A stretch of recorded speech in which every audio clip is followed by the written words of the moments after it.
오늘 이 복된 주일에 우리 하나님 앞에 예배하시는 우리 사랑하는 성도님들, 여러분의 가정 위에 하나님의 크신 은혜와 복이 넘치기를 주님의 이름으로 축원합니다. 몇몇 분들이 목사님 눈에 갇혔어요. 평소 같으면은 주일날 새벽까지 출발해서 올 수 있는 그런 상황인데 차원양 운행이 안 된다고, 그래서 어쩔 수 없이 유튜브로 예배를 드려야 되겠습니다. 저는 한 번 눈이 왔을 때 3번씩이나 눈을 치운 것은 이번이 처음인 것 같아요. 오늘 한 8시 반경에 현관에서 이것저것 준비하고 있는데 우리 청년들이 최용석, 홍봉훈 일찍 왔어요. 그러면서 하는 얘기가, 목사님 어제 눈이 많이 온다고 그러고 그래서 오늘 교회 못 올까 걱정했습니다. 그러면서 일찍 서둘러 가지고 일찍 왔다고. 일찍 와서 주보도 접고 현관도 정리하고 아주 아름다운 그런 모습이었습니다. 오늘 특별히 이렇게 눈밭을 헤치고 목마른 사슴이 시냇물을 사모하듯이 우리 하나님의 은혜를 사모하며 달려나와 예배하시는 우리 사랑하는 여러 성도님들에게 하나님의 크신 은혜와 복이 넘칠 줄로 믿습니다. 대림절 마지막 주일입니다. 4번째 주일. 대림절은 기다릴 때 임할림, 임하시는 주님을 기다리며 준비하는 그러한 절기, 성탄절 전 넉주를 대림절이라고 그럽니다. 오늘은 이 대림절 마지막 주일에 어떻게 주님을 기다리며 준비하며 한 주간을 지낼까? 같이 상고하면서 은혜를 나누고자 합니다. 성경 66권 가운데서 예수님의 일대기, 예수님의 생애와 사역에 대해서 기록한 책이 4권이 있습니다. 그 책을 우리는 사복음서라고 얘기합니다. 처음부터 어떤 책입니까? 마태복음, 마가복음, 누가복음, 요한복음. 예수님의 생애와 사역에 대해서 기록하고 있는 4권의 복음서 책. 그 책 가운데서 예수님의 탄생에 대한 내용이 기록되어 있는 책이 2권이 있습니다. 마태복음과 3번째 복음서 누가복음입니다. 그런데 마태복음에서는 예수님의 탄생에 대한 내용이 기록되어 있는데 예수님의 아버지 요셉을 관점으로 해서, 요셉을 중심으로 해서 기록이 되고 있어요.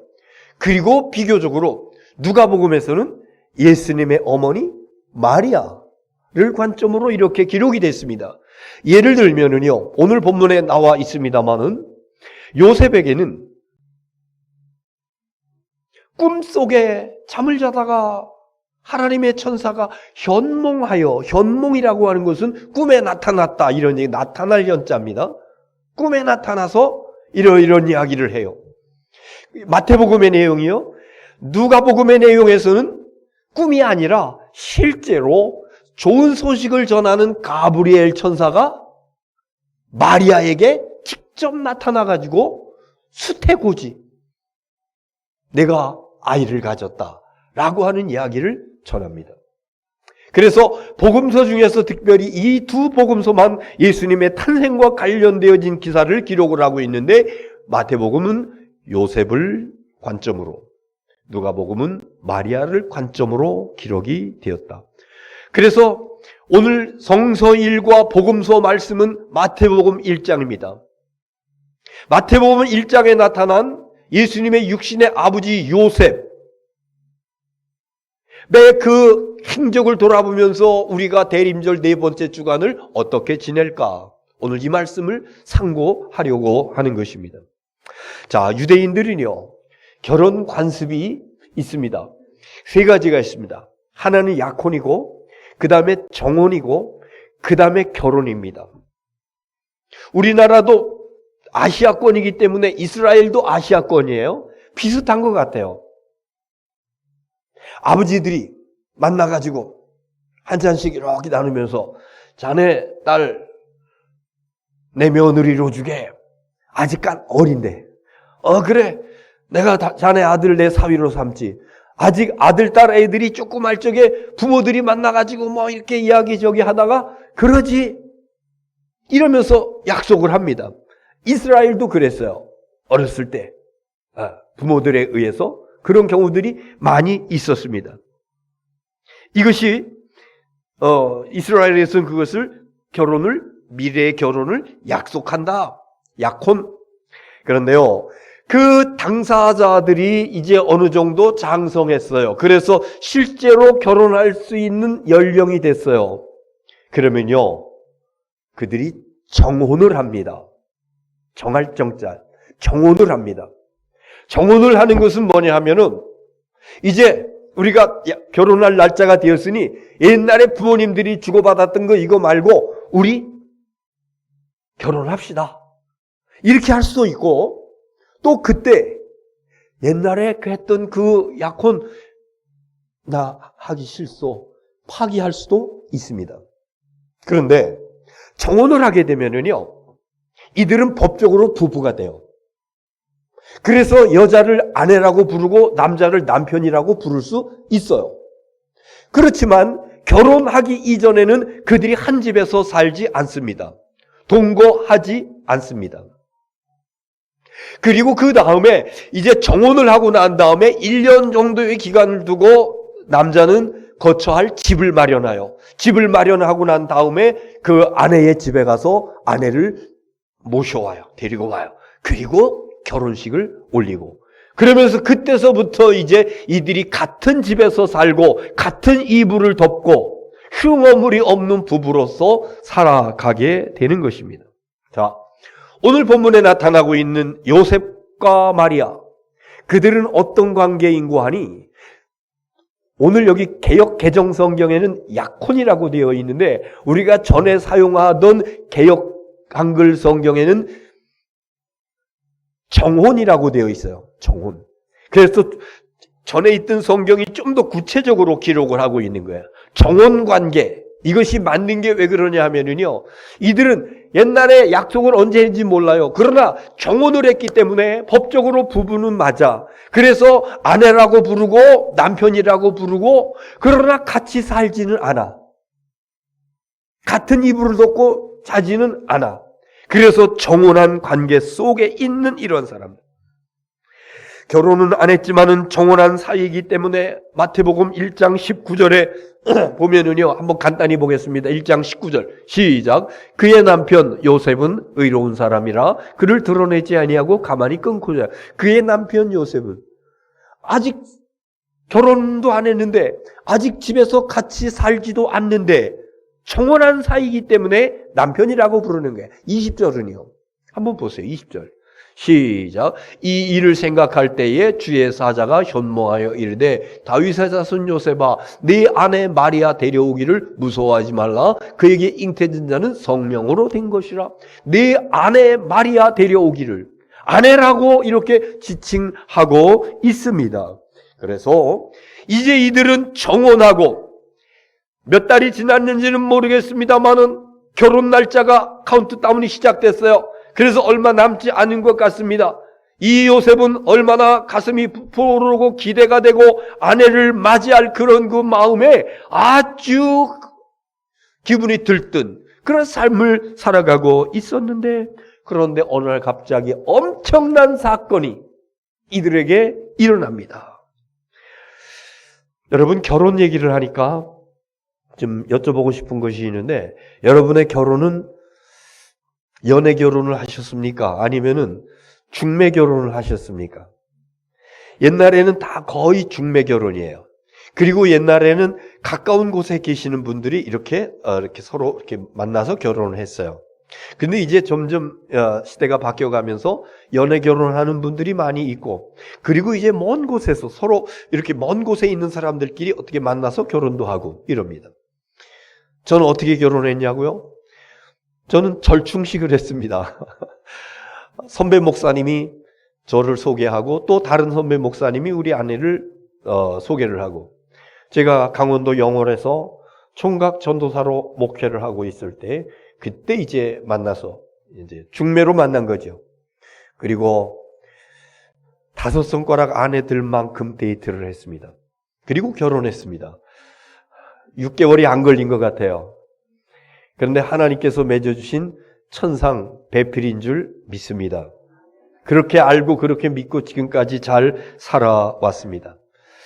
어떻게 결혼을 했든지, 여러분들이 중매 결혼을 했든지 연애 결혼을 했든지, 아무튼 결혼이라고 하는 그런 아주 중요한 것을 앞에 놓고 있는 이 요셉과 마리아에게 어떤 일이 일어났는가, 요셉의 입장을 한번 생각해 보고자 하는 것입니다.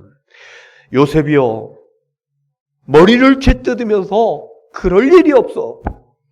내가 알고 있는 마리아는 얼마나 정숙한 여인인데 그 여인에게 그런 일이 일어날 수 있다고? 아니야, 거짓말이야. 그럴 리가 없어. 우리가 잠자리도 하지 아니했는데 마리아가 임신을 했다고? 그러면 그게 누구 씨야? 절대로 아니야. 이러면서요, 머리를 쥐어 뜯으면서 고민하고, 음식 맛도 입맛도 잊어버리고 밤잠도 자지 못하고, 그러면서 여러 날을 고민하다가 결론을 내립니다. 자, 19절 말씀 보겠어요. 어떤 결론을 내렸는가? 19절 시작. 그의 편 요셉은 의로운 사람이라 그를 드러내지 아니하고 가만히 끊고자 하여. 네. 만약에 요셉이 여기서요, 조금 급하게 생각했다라고 그러면요, 그 당시의 관습대로, 모세의 율법대로 다른 남자의 아기를 갖는, 결혼한 사이에서 다른 남자의 아기를 가진 그 사람은요, 동네 사람들의 돌에 맞아 죽어야 되는 그런 여인입니다. 그래서 그 문제를 가지고 고민한 거예요. 분명히 나는 아닌데, 그럼 뭐지? 저 여자는 돌에 맞아 죽을 텐데, 저 여인의 복중에 있는 아이도 같이 죽을 텐데. 그래서 이 요셉은요, 며칠 동안 고민하다가 그거 그냥 묻어두자. 그 대신 내 아내로 결혼할 수는 없어. 그러니까 드러내지 말고 파혼해야 되겠다. 이렇게 마음을 먹었던 거예요. 자, 여러분, 우리가 살아가면서 황당한 일을 만날 때가 있습니다. 내가 그렇게 믿고 의지했던 사람에게서 배신을 당합니다. 그 충격이 얼마나 큰지요. 배신의 충격. 때로는 모욕을 당하기도 합니다. 모욕? 누군가 나에게 그 욕을 하는 거예요. 모욕을 주는 거예요. 때로는 억울한 누명을 쓰기도 합니다. 그런데 이렇게 누명을 쓰고 모욕을 당하고 억울한 일을 당하고 이랬을 적에 내 자신이 스스로 똑똑하다 하고 생각하는 사람은요, 즉각적으로 반응을 해서, 이건 아니지. 이건 내가 잘못한 것이 아닌데. 이건 그가 오해하는 것인데. 왜 내가 이런 모욕을 당해야 되지? 그러면서 그에게 그 이상으로 갑절로 더 모욕을 주고, 내가 억울한 것 이거 풀어버리려고 막 이러면서 노력을 하고. 그런데 여러분, 사람이 일이라고 하는 게 그렇게 간단하지가 않아요. 그 묶인 것을 풀려고 몸을 훔치는데 실타래가 엉키듯이 점점 더 엉켜집니다. 왜? 거긴 인간의 감정이 들어가 있기 때문에. 그렇기 때문에 내 감정이 나타나고 상대방도 감정이 나오고 이러면서 얽히고 설키고, 그러면서 문제는 걷잡을 수 없이 퍼지게 되는 것입니다. 그런데요, 지혜로운 사람은요, 자기가 스스로 똑똑하다고 생각하는 사람이 아니라 지혜로운 사람은요, 냉각기를 둡니다. 좀 생각을 합니다. 차분하게. 그리고 요셉에게서 배운 그 삶의 지혜를 적용을 합니다. 뭐냐 하면은요, 상대방에 대한 배려, 상대방에 대한 배려심, 이것이 그 마음속에서 일어나더라고요. 나도 살고 상대방도 살고 어쩌다 이런 지경까지 왔는지 모르지만은 상대방이 정말 치욕을 당하게 되고 그리고 어쩌면 죽을 수도 있고 어쩌면 그 복중에 아기도 죽을 수도 있는 그런 일이 일어나지 않는 방법은 없을까? 그래서 상대방을 배려하는 마음으로 들춰내지는 말자, 공개하지는 말자, 최소한 돌에 맞아 죽는 것만큼은 방지하자. 그렇지만 같이 살 수는 없어. 그러니까 결혼은 못하겠다. 우리 약혼한 거 파혼합시다. 이렇게 생각을 했더라고 하는 것입니다. 여러분, 무슨 일이든지요, 내 감정대로 즉각 결단 내려고 하면은요, 이 일이 쉽게 풀어지지 않습니다. 그래서 오히려 상대방 입장에서 상대방이 어떻게 그런 생각을 했을까? 그런 행동을 했을까? 그런 말을 했을까? 혹 그것이 중간에 다른 사람에 의해서 와전된 것은 아닌가? 내가 잘못 알고 있는 것은 없는가? 내가 오해하고 있는 것은 없는가? 이런 것을 생각하면서 상대방을 배려하려고 하는 그런 마음을 갖게 될 때에 하나님께서 그 이후에 더 큰 은혜와 복을 허락해 주실 줄로 믿습니다. 여러분, 대림절 예수님의 오심을 준비하며 기다리는 기간이라 그랬습니다. 그래서 우리는 이 기간 동안에 내 마음을 비우고 예수님 모셔드릴 마음을 비우고 주님의 성품을 닮아가려고 애쓰는 그런 절기라고 그랬습니다. 이 절기 마지막 남은 한 주간에 요셉에게서 배울 수 있는 배려의 마음, 내 주위에 있는 사람들에게 대한 배려의 마음, 여러분, 이 은혜가 여러분에게 있어지기를 주의 이름으로 축원합니다. 자, 이런 요셉에게 어떤 일이 일어났는가 한번 보세요. 1장 20절 시작. 이 일을 생각할 때에 주의 사자가 현몽하여 이르되 다윗의 자손 요셉아, 내 아내 마리아 데려오기를 무서워하지 말라. 그에게 잉태된 자는 성령으로 된 것이다. 머리를 쥐어뜯으면서 밤잠을 못 자면서 음식을 먹지 못하면서 열흘 동안 고민하고 있는 그에게 어느 날 한밤중에 천사가 현몽하여 꿈속에서 나타나가지고 하는 얘기가 내 아내 데려오기를 무서워하지 말라. 내 아내가 잉태된 것은 성령으로 잉태된 것이다. 이것은 하나님께서 하신 것이다. 그에게서 메시아가 태어날 거야. 21절 한번 보세요. 21절 시작. 아들을 낳으니 이름을 예수로 하라. 이는 그가 자기 백성을 그들의 죄에서 구원할 자심이라 하니라. 보통 아이가 아니야. 남자를 가까이 하지 아니했는데 성령을 통해서 하나님께서 잉태하게 했어. 메시아를 그 여인을 통해서 보내주시기 위해서 하나님께서 그 아기가 나면은 이름을 예수로 하라. 그는 자기 백성을 죄에서 구원할 자이심이라. 여러분, 요셉이요, 평소에는 개꿈을 꾸고 막 그랬는지 모르지만은요, 이날만큼은 잠에서 확 깨어났는데 그 천사가 했던 말 한마디 한마디가 새록새록하게 기억나는 겁니다. 그러면서 이것은 하나님께서 나에게 말씀하시는 꿈이다. 그 생각을 하니까는요, 전에 있었던 염려, 걱정, 근심, 두려움 이거 싹 물러가고 오히려 기쁨과 즐거움과 유쾌함으로 넘쳐나게 된 줄을 믿으시기를 바랍니다.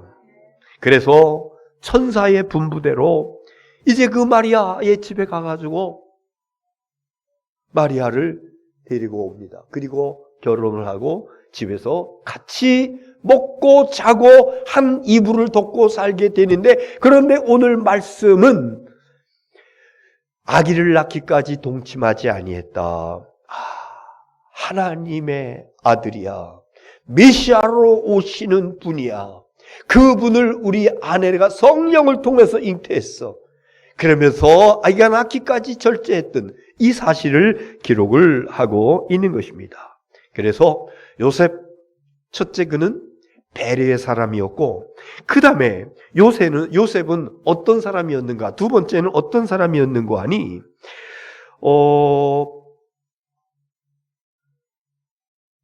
다 같이 한번 따라합시다. 요셉은 순종의 사람이었다. 순종하여 하나님의 뜻을 이룬 사람입니다.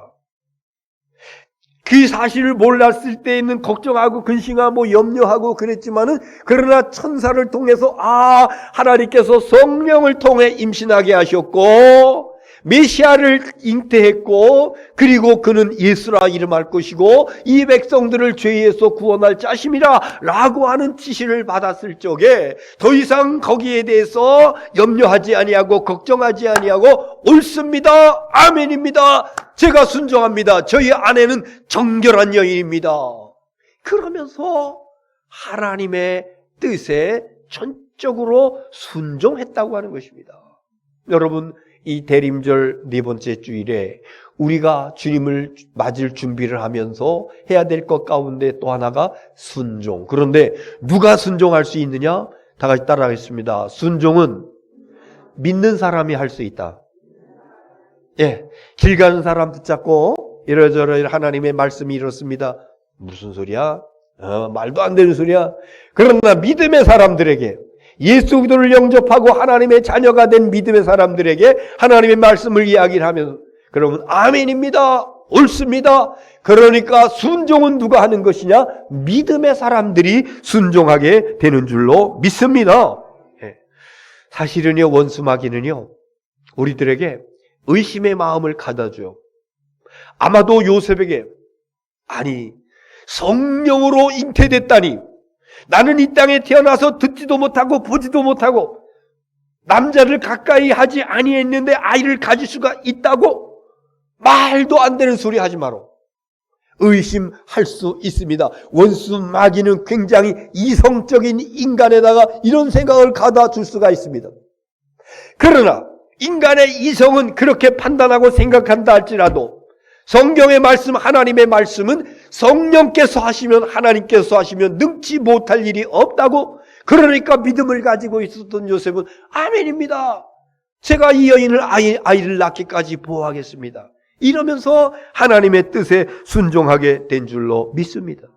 그리고요, 23절에 있는 말씀 보면은요, 23절 시작. 보라, 처녀가 잉태하여 아들을 낳을 것이요 그의 이름은 임마누엘이라 하리라 하셨으니, 이를 번역한즉 하나님이 우리와 함께 계시다 함이라. 여러분 성경에 보시면 알겠습니다만 거기 조그만 글씨로 되어 있고 그 다음에 주도 되어 있습니다. 이것은 인용한 것인데 이사야 7장 14절에 있는 내용을 그대로 인용해서 적은 겁니다. 이사야 선지자, 예수님 탄생하기 700여 년 전의 사람이에요.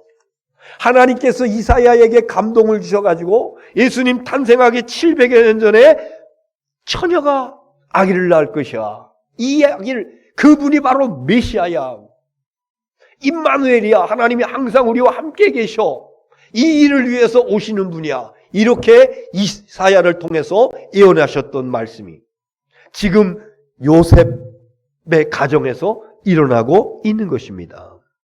그래서 요셉은 이사야서 700년 전에 예언되어졌던 말씀과, 그리고 바로 지난 밤에 천사가 자기 꿈속에 나타나가지고 주었던 하나님의 말씀에 대해서 옳습니다, 아멘입니다, 그러면서 순종했으니 이 요셉의 순종은 믿음이 있었기 때문에 가능하다라고 하는 것입니다. 여러분, 하나님의 말씀에 대한 순종이 하나님의 뜻을 이루는 것이고, 하나님의 뜻이 여러분의 삶 속에서, 가정 속에서 이루어질 적에 이것이 여러분 개인들에게, 가정들에게 하나님의 은혜요 축복이 되는 줄로 믿습니다. 어떤 분들은 성령께서 아직까지 예수 그리스도 영접하지 아니하고 주님과 그렇게 깊은 관계가 없는 그런 사람에게 성령께서 그 마음속에 예수 그리스도가 너의 구세주야, 예수 그리스도가 내 죄를 구속하기 위해서 십자가에서 돌아가신 하나님의 아들 메시아야, 이런 그 내면의 음성을 들려주실 적에 믿음 있는 사람은 아멘으로, 그러나 원수 마귀가 그 속에서 의심의 마음을 가져준 사람은 그럴 리가 없어, 무슨 내 죄를 대속해, 이러면서 의심을 하게 되는 것입니다. 그러나 여러분, 비록 인간의 이성으로 판단할 적에 이것이 의심되어지는 정황이라 할지라도 하나님께서 말씀하신 것이라 그러면, 성경에 기록된 것이라 그러면 그대로 이루어질 줄로 믿습니다. 아멘으로 화답할 적에 이것이 여러분에게 은혜가 되고 축복이 될 줄로 믿습니다. 의심의 귀를 열어서 듣는 것이 아니라 믿음의 귀를 열어서 하나님 안에서, 예수 그리스도 안에서 얼마든지 가능한 일입니다. 오병이여, 고기 2마리하고 물고기 5개하고 이것으로 5,000명을 먹이고도 남는 그런 역사가 인간의 이성으로는 이해가 안 돼요. 그러나 하나님께서 하시면 얼마든지 할 수가 있습니다. 안진병이가 일어나는 역사가, 이것이 인간의 이성으로는 이해가 안 되지만은 하나님께서 하시면 된다고요. 그래서 우리는 성경에 있는 말씀을 읽을 때에, 들을 때에 의심의 마음을 가지고 밀쳐버리는 것이 아니라 하나님께서 주시는 믿음의 마음을 가지고 아멘, 아멘으로 받아서 그 성경의 말씀이, 성경의 역사가, 성경의 기적이 여러분의 개인의 삶 속에서 동일하게 나타나게 되기를 주의 이름으로 축원합니다. 자, 요셉을 통해서 이 대림절의 4번째 주일에 우리가 해야 될 것 2가지라고 말씀드렸거든요. 하나는 배려. 이번 주간에 한번 배려하는 그런 마음으로 가지고 살아보자. 그 다음에 2번째는 이번 주간에 순종하며 살아보자. 순종은 믿음이 있는 사람이 할 수 있다고 그러는데, 하나님 나에게 믿음 주시옵소서. 하나님께서 나에게 계시하시고 나에게 깨닫게 하시고 나에게 말씀 주실 적에 아멘입니다, 아멘입니다. 순종하며 한 주간 지나리라. 자, 마지막 오늘 말씀의 결론은, 그러면 예수님은 누구신가? 예수님은 누구신가? 성탄의 주인공 되신 예수님은 누구신가? 마태복음 1장 21절을 다시 한번 보겠습니다. 시작. 아들을 낳으리니 이름을 예수라 하라. 이는 그가 자기 백성을 그들의 죄에서 구원할 자이심이라 하니라. 아멘. 요셉에게 천사가 꿈속에 현몽해서 아들을 낳으리니 예수라 하라. 이는 그가 자기 백성의 죄에서 구원할 자이심이라. 그래서 실제로 오늘 끝부분에 가면은 요셉이 아이를 낳았고 그리고 그 이름을 예수라 지었다, 이렇게 마치고 있습니다. 예수님은, 다 같이 예수님은 죄에서 구원하시는 분이다. 인간의 죄는 3가지 종류가 있습니다. 하나는 원죄예요. 2번째는 조상죄예요. 3번째는 자범죄입니다. 원죄라고 하는 것은 이 원이라고 하는 그 근원 원자를 쓰는 거거든요. 근원 원. 창세기에 나오는 최초의 인류 아담과 하와가 하나님께서 이 선악과는 따먹지 마라 그랬는데, 뱀을 가장한 원수 마귀가 아니야, 그거 따먹으면 내 눈이 밝아져서 하나님과 같이 될 수 있어. 그러니까 하나님의 말씀에 불순종하고 원수 마귀의 말에 귀 기울이고 따랐던 그것으로 인해서 인간에게 와지는 형벌, 그 이후로부터 인간에게는 원죄가 유전되어 있습니다. 그래서 모든 인간들에게는 아담과 하와가 지은 그 죄가 유전되어 있다라고 해요. 이거 원죄라고 그럽니다. 조상죄. 우리 조상들이 알게 모르게 우상 숭배하고 여기저기 빌고 절하고 귀신을 섬기고 이랬던 죄들이 있습니다. 성경은 그것이 자손 3, 4대까지 이른다고 그랬습니다. 그래서 부모들이 알든지 모르는지 잘못하고 범죄했던 그런 것들이 자손 3, 4대까지 이루어지는, 그것이 나에게 영향을 미치는 죄, 조상죄라고 하는. 자범죄는요, 내가 이 땅에 태어나서 지금까지 지은 죄입니다. 행동으로 지은 것만 죄가 아니라 말로 지은 것도 죄고 생각으로 지은 것도 죄라고 예수님 말씀하고 있습니다. 그래서 여러분, 이 죄에서 자유로울 사람은 아무도 없습니다. 아무리 의롭고 깨끗하고 정결하게 산 사람이라 할지라도 나는 죄가 없어, 나는 완전해, 나는 거룩해, 이렇게 얘기할 사람은 아무도 없다고요. 그런데 로마서 6장 23절에 보면은 죄의 삭은 사망이라. 여기서 말하는 사망은요, 영원한 지옥 불구덩이를 말씀하고 있는 것입니다. 죄 지은 사람은 그 영원한 지옥의 불구덩이 속에서 들어갈 수밖에 없다고 이렇게 말씀하고 있는 것입니다. 그런데 이 백성들의 죄를 구원하기 위해서 예수님 오신다고 오늘 말씀하고 있지 않습니까? 예수님, 동정녀 마리아에게서 남자를 갖가지 아니한 마리아의 몸을 통해서 이 땅에 오신 예수 그리스도, 그분이 우리 모두의 원죄와 조상죄와 자범죄, 이 모든 죄와 허물을 다 용서하시기 위해, 다 사해 주시기 위해 이 땅에 오신 하나님의 아들 예수 그리스도이신 줄 믿습니다. 우리는 이제 더 이상 그 죄 문제를 가지고 걱정하고 염려할 필요가 없습니다. 죄로 인해서 불안한 마음 가운데 사는 사람에게 평강을 주시기 위해서 예수님 오셨고, 죄로 인해서 의미 없는 삶을 살아가는 사람에게 참 삶이 무엇인지, 어떤 것이 영혼을 준비하며 살아가는 진정한 가치 있는 삶인지, 이것을 우리에게 주시기 위해서 예수님 오셨습니다. 절망 가운데 살아가는 사람에게 참 소망, 참 그 비전, 꿈, 이것을 우리에게 주시기 위해서, 그리고 영원한 지옥에 들어갈, 운명적으로 지옥에 들어갈 수밖에 없는 그런 사람에게 영원한 하나님의 나라를 유업으로 주시기 위해서, 죄 문제를 완전히 해결해 주시기 위해서 낮고 천한 이 땅에 인간의 몸을 입고 예수님께서 탄생하신 줄로 믿습니다. 누구든지 예수 믿고 영접하는 자에게 그 누구든지 한 사람도 예외 없이 죄사함의 은총을 얻게 되는 것이고, 하나님 나라의 영원한 영생 복락을 누리게 되는 줄로 믿습니다. 오늘 말씀 다 드렸어요. 대림절 네 번째 주일이에요. 그래서 이 대림절에 어떻게 지날 건가? 그래서 마태복음과 누가복음 관점이 좀 다르다고 그랬죠. 탄생 기사가 있지만은 마태복음에서는 요셉을 중심으로 기록했다고요. 그래서 요셉을 통해서 우리가 본받아야 될 건 뭐가 있을까? 두 가지. 첫째는 요셉처럼 어떻게 살자? 배려. 여러분, 배려. 믿음이 있는 사람이, 하나님의 은혜 가운데 사는 사람이 주위에 있는 사람에게 나눠줄 수 있는 가장 귀한 덕목 중에 하나, 배려. 가정에서 불신의 남편이나 자녀들이나 부모님이나 친구들에게 내가 할 수 있는 거, 더 넓은 마음의 배려. 그 다음에 두 번째, 요셉에게서 배울 수 있는 것 무엇이라고? 순종이라고. 순종함으로 하나님의 뜻을 이루는데, 그런데 무엇을 간직한 사람이 순종할 수 있다고? 믿음 간직한 사람. 그래서 이 성탄절을 맞이하면서 하나님의 뜻에 내가 순종할 수 있는 것은 뭐 있나?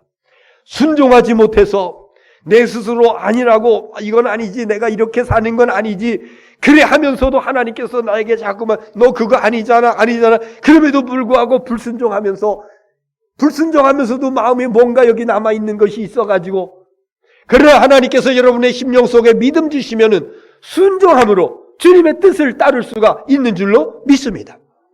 그리고 예수 그리스도, 그분이 누구신가? 저와 여러분의 원죄와 조상죄와 자범죄, 이 모든 죄를 다 사해 주시고 저와 여러분에게 구원 주시기 위해서 오신 예수 그리스도, 그분을 믿고 그분을 영접함으로 인해서 죄사함 받고 구원받아 영원한 하나님 나라를 유업으로 받고 영생 복락을 누리는 이 은혜와 축복이 저와 여러분에게 임한 줄로 믿습니다.